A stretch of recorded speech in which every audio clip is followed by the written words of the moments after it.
My boss walked in and said, "You're not getting the bonus. We gave it to Trevor. He has a kid." I laughed, packed my laptop, and dropped a USB on her desk. 39 hours of Trevor clocked in for his couch, lying about site visits. She turned white. I said, "You have 30 minutes to fix it, or HR gets a live demo." At 2:14 p.m., she sent Trevor in. He locked the door behind him. I've never been the guy who makes a scene. I'm not loud. I'm not petty. I don't enjoy drama. But something about this hit different. And once it happened, I couldn't just let it slide. I work in logistics and operations for a mid-size industrial services company. Think site inspections, scheduling crews, reviewing equipment reports, making sure everything runs without problems. Not glamorous, not awful. I'd been there 6 years and never had a real issue. My job wasn't flashy, but I was consistent. I never missed deadlines. My reports were always clean. People leaned on me when things got tight. I kept to myself and got things done. Then Trevor joined 2 years ago. He started not long after his wife had their first kid. Everyone was happy for him. First few weeks, people sent gifts and cards, and management was generous with time off. I didn't think much of it. I wasn't a parent, so I figured maybe I couldn't understand. But over time, the Trevor has a kid excuse turned into a catch-all. If he left early, he has a kid. If he missed something, new dads have a lot on their plate. If he worked remote, it's hard to balance work and parenting. It got to a point where it felt like everyone tiptoed around him, especially Erica, our manager. Trevor wasn't bad in the beginning, but after the first few months, things started slipping. And I don't mean small stuff. I mean core parts of his job. Project timelines were off. Site visits went unlogged or came back with no real data. His names were on inspection forms, but no follow-ups were ever sent. Sometimes he'd claim to be on a site I'd just been at alone. It didn't make sense. And the worst part was, no one was noticing. Or maybe they were and just didn't care. I let it go for a while. I really did. I figured maybe he was struggling, and I didn't want to pile on. But one week I got asked to fill in for him on a site he was assigned to the day before. The foreman looked at me confused. "You guys finally sending someone?" "What do you mean? Trevor was here yesterday. Hasn't been anyone out here all week." That moment stuck with me. It wasn't just forgetfulness or an honest mistake. It was a flat-out lie. So I started tracking. Not in a sneaky way, just enough to keep a record. Every time Trevor said he was on site, I'd check if anyone saw him. I checked the security logs for badge entries. I pulled GPS pings from our company devices, nothing private. It's part of our tracking system. I cross-referenced the times he said he was working in the field with the actual logs. And over the next 3 months, I found a pattern. Trevor had logged 39 hours of site visits where he was nowhere near the locations. The GPS tagged his house every time. No gate entries, no photos, nothing. Just logs that said he was out working in the field while he was likely sitting on his couch. That's when I started pulling everything together. I'm talking screenshots of his time cards, GPS locations, internal reports, Slack messages, inspection logs, all dated, all clean. I put it all on a USB drive. I didn't have a plan yet, but I had the proof. And something told me I was going to need it. The moment came quicker than I thought. Every year our company gives out bonuses. They're not massive, but they matter, especially in my department, where we don't always get recognition. This past year, I'd stepped up. I took over 2 failing projects, cleaned them up, and brought them back on track. I stayed late. I worked weekends. I thought maybe, just maybe, someone noticed. Then Erica called me in. She closed the door and gave me this look like she was already tired of whatever reaction I might have. About the bonuses, she said, "We had to make some adjustments. We're giving your allocation to Trevor. With the new baby and everything, we felt it was more appropriate." I didn't say anything at first. I just stared at her. Not angry, not shocked, just quiet. Because I knew. I knew exactly what was happening. They gave him my bonus because he has a kid, not because he worked harder. Not because he earned it, just because someone decided his personal life meant more than my effort. I didn't argue. I didn't yell. I calmly picked up my laptop, closed it, and stood up. Then I pulled the USB from my backpack and placed it on her desk. I suggest you look at that before the end of the day. 39 hours of remote logs with full backup. If I don't hear from you in 30 minutes, I'm forwarding it to HR on a live screen share with witnesses. Erica's face turned pale. She didn't say anything. She didn't touch the USB. I walked out. I went back to my desk and waited. I watched the clock.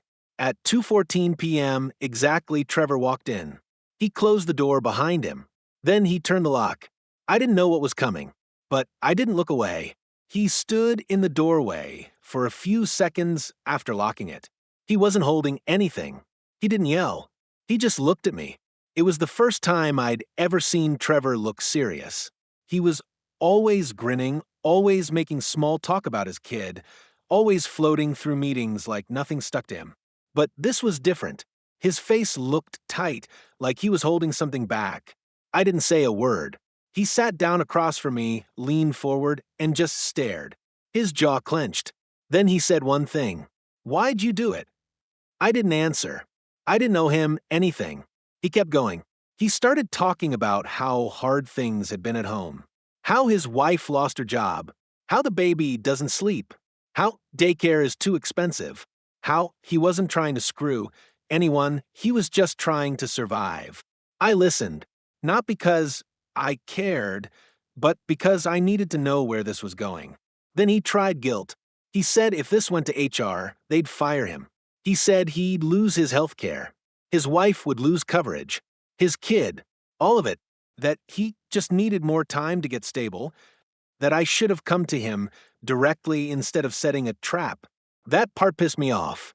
I didn't say anything at first, but I finally told him, "You weren't trying to survive. You were lying, over and over, and I'm the one who paid for it." He stood up then, fast. For a second, I thought he might actually throw something, but he didn't. He hovered by the door and just looked at me like I was the villain. Before he left, he said one more thing. "This doesn't just affect me. You will regret it." That part hung in the air. He left. He didn't slam the door. He just walked out and left it open. I waited. 30 minutes passed. Nothing from Erica. I sent a single email to HR with the USB files attached and asked for a meeting the next day. Within 15 minutes, my calendar updated. 9 a.m. HR. No names, just personnel review. The next morning, I walked in to find not just the HR lead, but also the director of operations and a compliance officer. Erica was not there. They had printed my full report. They had highlighted sections. They asked questions. I showed them more. I had backups. I had timestamps. They looked at each other the whole time, barely looking at me. Then they told me something I didn't expect. This wasn't the first time. Apparently, Trevor had already been warned twice. Not officially, but in formal sit-downs, there had been concerns. But nothing documented, nothing reported, because everyone wanted to give him a break. This was the first time someone brought full proof. They thanked me, told me I could head out, and that they'd be conducting their own internal review. Said it might take a few days. That afternoon, Erica was gone. Calendar wiped. Email bounced. Trevor? Still there. But something changed. He stopped coming to the office. Started using up all his PTO. Word spread quietly that he'd been flagged for misconduct, but nothing official came out. Then came the rumors. Apparently, Trevor had forwarded a private photo of me to a shared Slack channel. A screenshot from a video call I didn't know was being recorded where I was slouched mid-blink, and the caption was, "This guy thinks he's Batman." It had been deleted within minutes. But someone saw it, and someone reported it. HR called me back in. They asked if I wanted to press harassment charges. I said no, not yet, because now it wasn't just about a bonus. It wasn't just about lies. It was personal, and I wasn't done. A week passed. Trevor stopped showing up to the office. No calls, no messages. His calendar stayed blank. But he wasn't fired. I checked, his badge still worked, his name was still in the system. It didn't sit right with me. Then I got a strange message. It was from a temp named Gina who worked in payroll. We'd only talked a few times, usually in passing. But her email said, "You didn't hear this from me, but check your last 3 pay stubs." Carefully, I logged in, looked through my last 3 direct deposit records. They'd reduced my hourly rate. Quietly, retroactively. No email, no HR notice. Just less money in my account. Spread out across 2 pay cycles, probably hoping I would notice. It hit me hard. I'd followed protocol. I kept it clean. I reported everything through the proper channels. And now they were docking me in secret. I took screenshots. I exported my payroll history. I sent one email to HR with the subject line, "Retaliation Unreported Pay Change." I didn't get a reply that day. Instead, my keycard access stopped working. Not revoked, suspended. I had to wait outside the building like a stranger while the front desk called upstairs. 20 minutes later, someone from HR came down and told me there was a technical issue and they were looking into it. They handed me a printed letter. It said I was being placed on administrative review pending a compliance investigation. No reason listed. Just vague legal words about data integrity and internal process scrutiny. That night, I got a call from someone I hadn't talked to in years. Her name was Rachel. She used to work in my department, left a year ago after a mental breakdown. I never knew what really happened, but now I understood. She said, "Erica and Trevor nearly wrecked my life. You're not the first." She told me that when she tried to report data manipulation from Trevor's reports, back when he first started, Erica shut her down. Then things started going wrong for her. Calendar glitches, bad reviews. She ended up taking unpaid leave, and by the time she came back, her desk had been moved to a closet office with no explanation. "They grind you down until you leave," she said. "You're in it now." I thanked her and hung up, and I knew exactly what I had to do. This wasn't just about the bonus, or the USB, or even Trevor. It was the whole setup, the quiet retaliation, the way they erase people who didn't play along. I backed up everything: emails, pay stubs, badge logs, Trevor's false reports, the photo from Slack, the payroll edit, even the badge suspension timestamp. I built a timeline.